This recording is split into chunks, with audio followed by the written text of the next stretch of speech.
Namaskaram. Welcome to another divine session of learning Shakambari Sahasranamam. So we will now start with sloka number 31. Nanavatara Sampanna Nana Vidha Charitra Krita. So dha over here is a Mahaprana.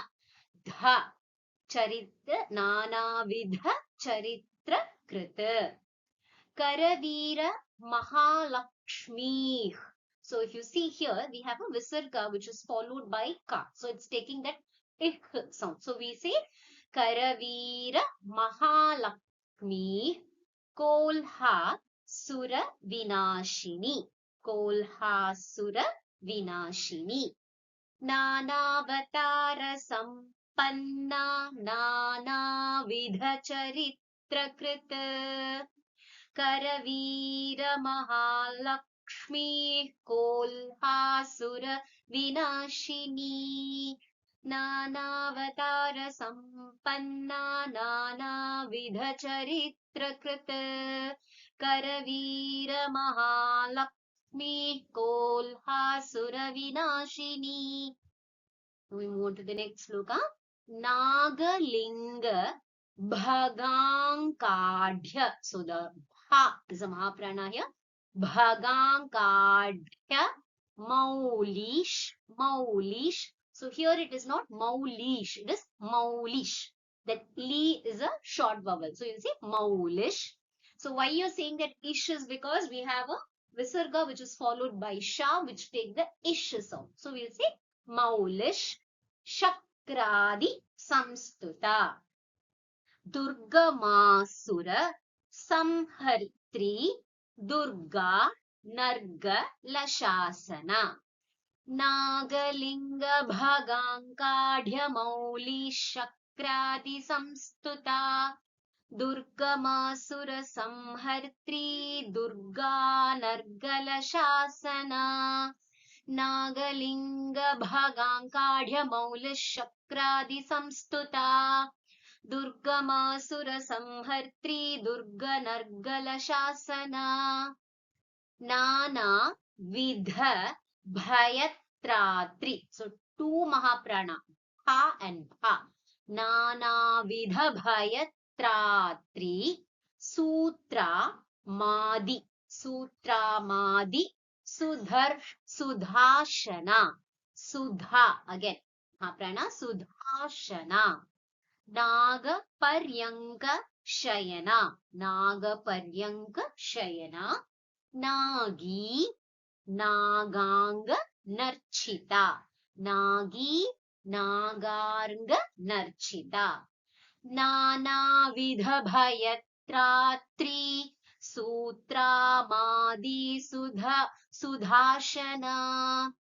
Nana Vidha Bhayatratri Sutra Madi Sudhashana Nagaparyanka Shayana Nagi Naganganarchita Nana Vidha Bhayatratri Sutra Madi Sudhashana Nagaparyanka Shayana Nagi Naganganarchita. So now we move on to the next set of slokas.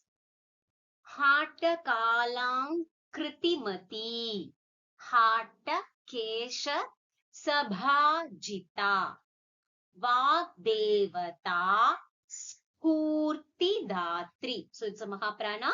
Spurti Dhatri. Spurti Dhatri. Trata Vagbija Japaka. Trata Vagbija Japaka.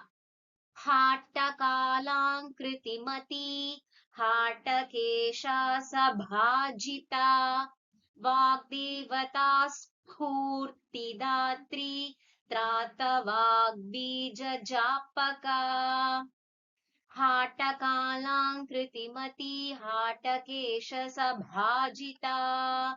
Vagdevata Spurti Dhatri Trata Vagbija Japaka.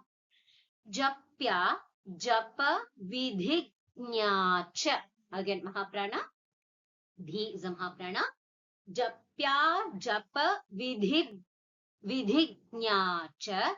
Japa siddhi pradayini. Japa siddhi pradayini.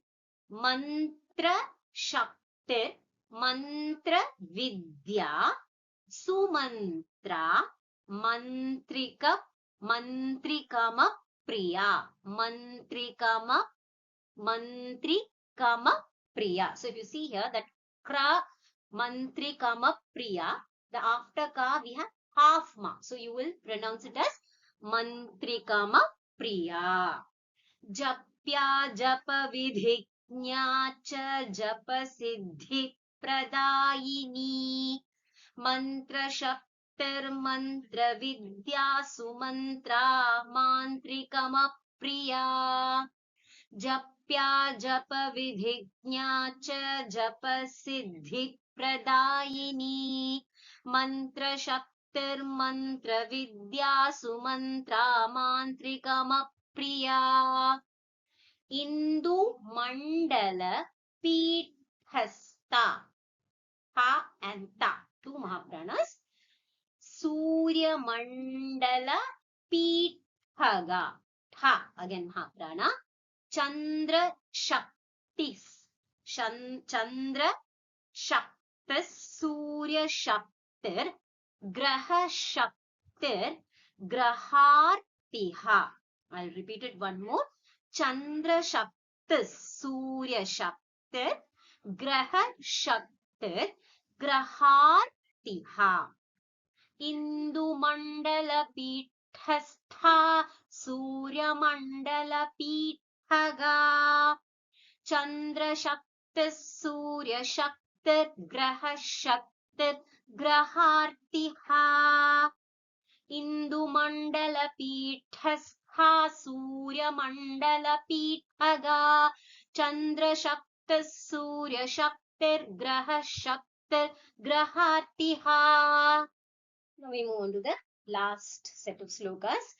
Graha Pida Hari Saumya Shubha Graha Falaprada Jyotir Mandala Samsthana Mahaprana Graha Taradhi Devata Graha Pida Hari Saumya Shubha Graha Falaprada Jyotir Mandala Samsthana Grahataradhi Devata Saptavimshati Yogeshi Bhavadi Karneshwari Prabhavadyabda Shaktischa Prabhavadyabda Shaktischa Kala Chakra Pravartini Saptavimshati Yogeshi Bhavadi Karneshwari Prabhavadyabda Shaktischa Kala Chakra Pravartini Soha Mantra Japadhara Pranadha Soha Mantra Japadhara Urdhva Dha Mahaprana Urdhva Shat Chakra Devata Shat Chakra Devata Idakshya Mahaprana Kha Idakshya Pingalakhya Cha Sushumna Brahmarandhaga Dha is a Mahaprana.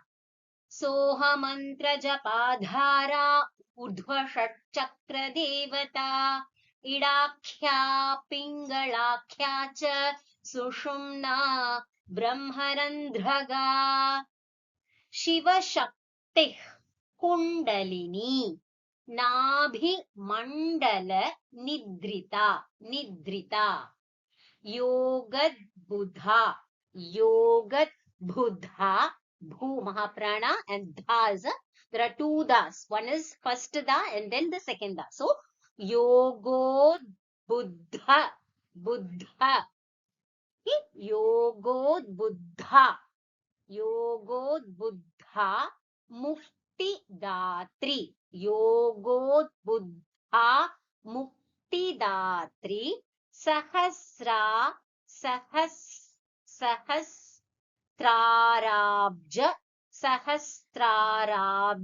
पीठगा सहस्राराब्ज पीठगा शिवशक्तिः kundalini नाभिमण्डलनिद्रिता योगोद्बुद्धा मुक्तिदात्री सहस्राराब्जपीठगा शिवशक्तिः kundalini नाभिमण्डलनिद्रिता योगोद्बुद्धा मुक्तिदात्री सहस्राब्जपीठगा